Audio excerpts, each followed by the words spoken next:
Hello प्रिय विद्यार्थियों, आपका चैनल पर स्वागत है।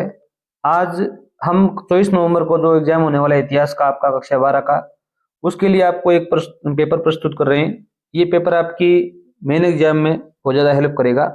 देखिए भी किस प्रकार आपके प्रश्न आने वाले हैं और कैसे आप हल कर पाएंगे। पहला जो खंड आएगा उसमें क्या है भी भू वैकल्पिक प्रश्न आएंगे। पहला प्रश्न आपको ये आया हुआ है, मगध की प्रथम राजधानी थी, तो इसमें आपका आंसर राजगृह सही है। शेख निजामुद्दीन औलिया की दरगाह कहाँ स्थित है? ये दिल्ली में स्थित है। ठीक है। और भारत को कब स्वतंत्रता मिली? ये तो आपको पता ही है, 15 अगस्त 1947 को। और आगे देखो भी, महात्मा बुद्ध ने अपना प्रथम उपदेश कहाँ दिया? ये प्रश्न कम से कम सैकड़ों बार कंपटीशन के एग्जाम में भी आ चुका है, इसे आप जरूर याद रखना। ये सारनाथ आएगा इसमें आंसर। सिंधु घाटी सभ्यता का प्रथम खोजा गया शहर कौन सा था? इसमें आपको बताओगे हड़प्पा। क्या था अभी? Harappa. The relief of Lucknow नामक चित्र किस चित्रकार द्वारा बनाया गया था? ये अच्छा प्रश्न है, सामान्य ज्ञान का भी अच्छा प्रश्न है। इसमें आएगा Thomas Jones Barker. Sir Thomas John Barker. Next देखो भी, आगे देखो भी साधारण प्रश्न है, किताब उल हिंद के लेखक कौन है? तो इसमें आप बताएंगे अल बिरूनी। अल बिरूनी किताब उल हिंद। जॉन मार्शल की पुस्तक कंजर्वेशन मैनुअल का प्रकाशन कब हुआ था? अच्छा प्रश्न है, 1923 में हुआ था। ब्रिटिश ईस्ट इंडिया कंपनी को बंगाल की दीवानी किस वर्ष प्राप्त हुई थी?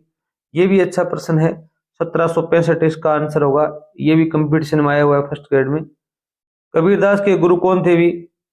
कबीरदास के जो गुरु थे वो रामानंद थे। कौन थे भी? रामानंद। ये भी अच्छा प्रश्न है। क्वेश्चन नंबर 11 देखो भी, इसमें क्या दिया गया भी, निम्न में से किस राज्य में सांची का स्तूप स्थित है? सांची का जो स्तूप है वो मध्य प्रदेश में स्थित है। स्थित है भी मध्य प्रदेश में। क्वेश्चन नंबर 1 देखो भी, ये रिक्तान वाले प्रश्न है। दांडी यात्रा गांधी जी ने किस आश्रम से स्टार्ट की थी भी? साबरमती आश्रम। क्या लिखोगे भी? साबरमती आश्रम से स्टार्ट की थी। और शब्द का प्रयोग अंग्रेजों के विवरणों में किसानों के लिए किया जाता था। किसानों के लिए अंग्रेज कौन से शब्द का प्रयोग करते थे भी? यहाँ पर आपको बताना, एक शब्द है रैयत। क्या था भी? रैयत। और उन्होंने रैयतवाड़ी प्रथा भी स्टार्ट की थी।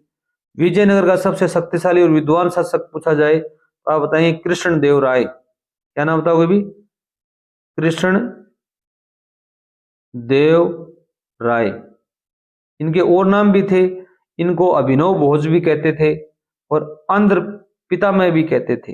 ये भी आप याद रखना। क्वेश्चन नंबर 4 देखो भी, अलवार संत के उपासक थे। अलवार संत है वो किसके उपासक थे भी? इसमें बताओगे भगवान विष्णु के। 4 नंबर प्रश्न है, इसका उत्तर आएगा भगवान विष्णु के उपासक थे ये अलवार संत। भगवान विष्णु की पूजा करते थे। ठीक है। और क्वेश्चन नंबर 5 देखिए भी, धर्म के प्रचार प्रसार के लिए नामक विशेष अधिकारियों की नियुक्ति की गई थी। धर्म का प्रचार प्रसार करने के लिए जो अधिकारी नियुक्त किए गए थे उनका नाम था धम्म महामात्र।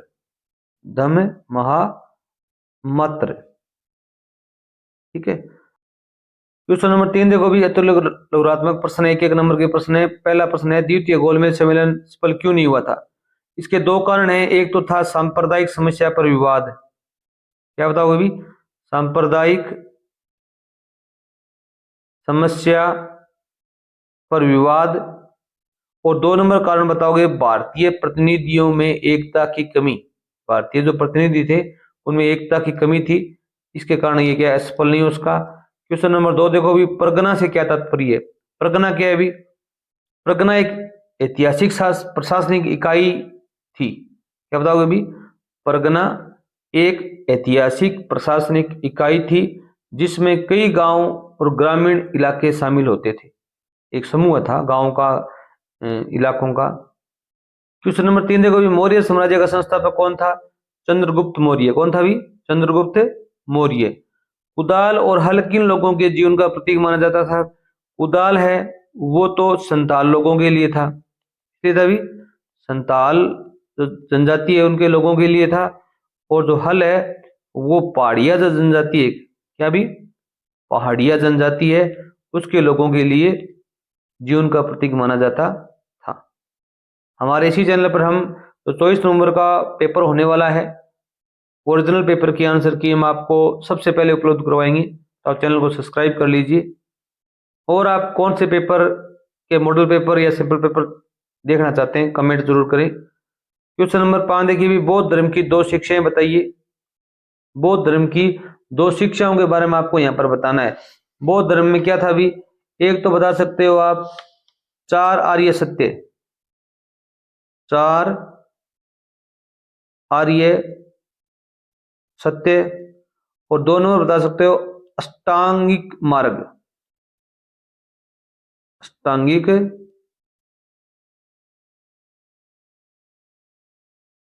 मार्ग, ठीक है। क्वेश्चन नंबर 6 देखिए भी, इब्न बतूता किस शासक के समय भारत आया था। ये भी अच्छा प्रश्न है, ये मोहम्मद बिन तुगलक के शासनकाल में आया था। कहां से कब आया था भी, ये प्रश्न पीछे आया हुआ है, दोबारा आपके रिपीट होगा। मोहम्मद बिन तुगलक, बहुत से एग्जामों में भी आया हुआ है, ये मोरक्को का यात्री था। क्वेश्चन नंबर 7 देखो भी, हड़प्पा सभ्यता में मनके बनाने के 2 प्रमुख स्थानों के नाम बताने।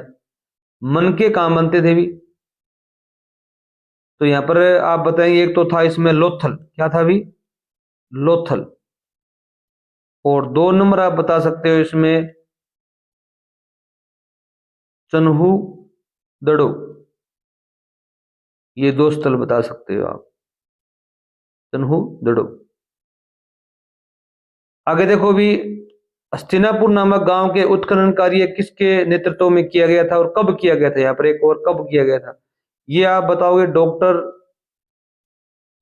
बी बी लाल, बीबी लाल द्वारा, और 1951 और 52 में किया गया था, ये आपको यहां पर बताना है, 51 और 52 में। आगे देखो भी, विजयनगर साम्राज्य में प्रचलित राय और नायक शब्दों के विभेद करना है। राय क्या थे भी और नायक क्या थे भी। राय है वो सम्राट होते थे, सम्राट के आगे क्या लगता था, एक पदवी लगती थी राय। और नायक कौन थे भी, मुख्य सैनिक थे। कौन थे भी, मुख्य सैनिक थे, उन्हें नायक बोला गया है, और राय बोला गया सम्राट को। आगे देखो भी, अबुल फजल द्वारा रचित पुस्तक का नाम बताना है। इसमें आप बता सकते हो सबसे प्रसिद्ध पुस्तक उनकी अकबरनामा थी। क्या थी भी, अकबरनामा। और विजयनगर राज्य के किन्हीं 2 प्रमुख मंदिरों के नाम बताने, ये भी मोस्ट प्रश्न है, पिछले रिपीट हुआ है, अब की बार भी आ सकता है। एक तो आप बता सकते हो विठल मंदिर, और दूसरा बता सकते हो हजारा राम मंदिर, राम मंदिर। खंड ब में देखो भी 4 नंबर प्रश्न क्या दिया गया है भी, अंतर्विवाह और बहिर्विवाह में अंतर बताइए। अंतर्विवाह क्या होता है भी, अपनी जाति धर्म समुदाय से शादी करना, आपकी खुद की जाति धर्म से और समुदाय से जाति करना अंतर्विवाह होता है।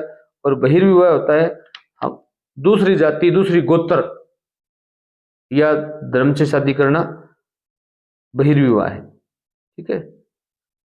साहेमल कौन था भी, साहेमल 1857 की जो क्रांति हुई थी उसमें भारतीय विद्रोह का प्रमुख नेता था। अगर आपको ये प्रश्न और इसका आंसर हो तो आप कमेंट में बता सकते हैं। क्वेश्चन नंबर 6 देखो, भारतीय संविधान में दी गई विषयों की 3 सूचियों का उल्लेख करना है। ये प्रश्न कक्षा 9 में भी आ चुका है। तो 3 सूचियां कौन कौन सी थी भी, एक तो थी संघ सूची, क्या थी भी, संघ सूची, एक राज्य सूची और एक समवर्ती सूची, समवर्ती सूची। जैन दर्शन का अहिंसा का सिद्धांत वर्तमान में कितना प्रासंगिक है, संक्षेप में बताइए। आप बताएंगे जैन दर्शन का जो अहिंसा का सिद्धांत है वो वर्तमान समय में बहुत अधिक प्रासंगिक है, क्योंकि वे शारीरिक हिंसा के साथ साथ में, शारीरिक हिंसा के साथ साथ में वैचारिक हिंसा का भी प्रतिरोध करते हैं, मतलब विचारों को भी एक दूसरे के सम्मान करते हैं, इज्जत करते हैं। गोत्र व्यवस्था के दो नियम बताइए। गोत्र व्यवस्था के दो नियम क्या थे भी? एक नियम तो आप बता सकते हो कि एक ही गोत्र के व्यक्ति आपस में विवाह नहीं कर सकते। एक ही गोत्र के व्यक्ति आपस में विवाह नहीं कर सकते। दूसरा है पति का गोत्र, मतलब विवाह होने के बाद में पत्नी है, लड़की है, वो पति का गोत्र अपना लेती है, जैसे अपने समाज में होता है। ये दो बता सकते हो। शादी होने के बाद में पत्नी है वो अपने पति का गोत्र अपना लेती है। चाणक्य के अर्थशास्त्र की मुख्य विषय वस्तु क्या थी भी? इसमें आप बताओगे राजनीति। क्या थी भी? राजनीति मुख्य थी। और शासन लिख सकते, राजनीति शासन।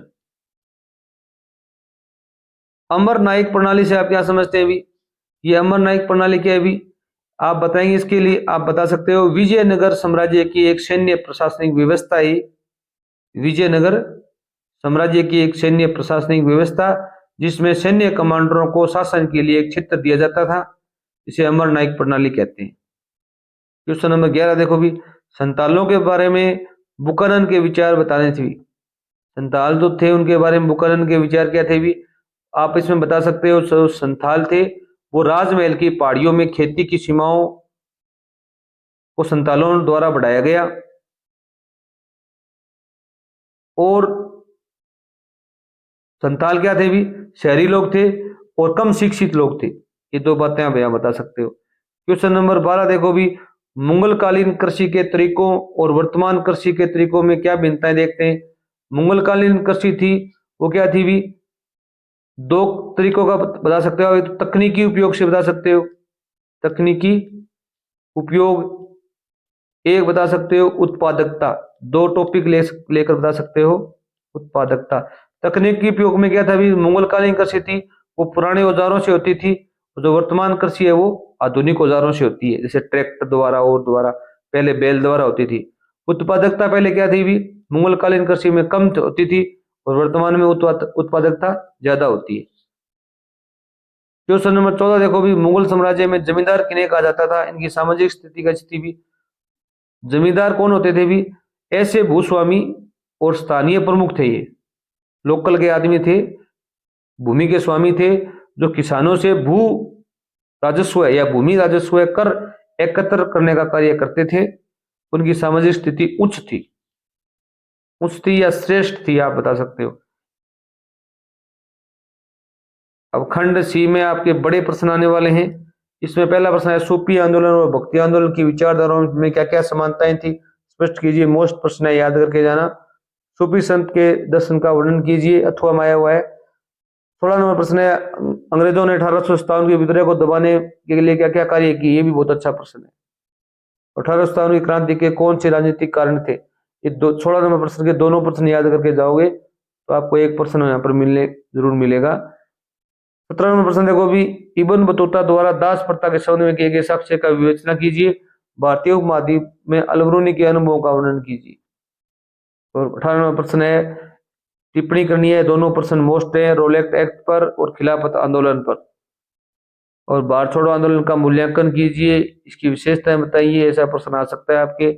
मोहनजोदड़ो की विशेषताएं बतानी है। सिंधु घाटी सभ्यता के प्रमुख नगरों का वर्णन कीजिए। ये 4 अंक के प्रश्न है। ये मानचित्र का कार्य आपका अमृतसर, मेरठ, चंपारण, राखी गाड़ी, ये आप जरूर याद करके जाएं नक्शे में। और आगरा, लखनऊ, उज्जैन और कौशाम्बी। धन्यवाद।